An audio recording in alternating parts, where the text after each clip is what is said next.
بله سلام علیکم و رحمت الله و برکاته. سلام دامنو جان، یک سوال داشتیم بخشش. بله گوش میکنم شما. دامنو جان، همین صف یکم میدونیم که سوالش بسیار است. همین کم ترک معلومات درباره صف یکم میدادید.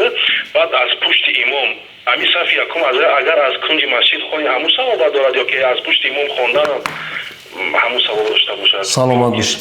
سلامت باشید برادر عزیز. بسیار سوال جالب کردن.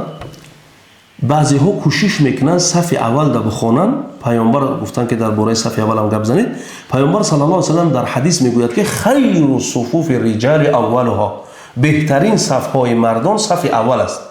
مردان در صف اول بیستن، کوشش بکنن.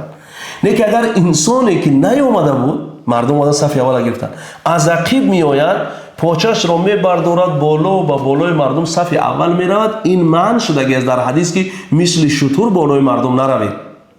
این معنی شدگی است. البته خیر ثواب زیاد صف اول دارد در نماز، این هست در حدیث. اما پشت امام، اینا سوال در دوام سوالشون کردن که پشت امام ثواب زیادتر هست یا اینکه همون صف اول در طرف راست یا چپ باشی هم همون است. همه همین صف اول برابر است.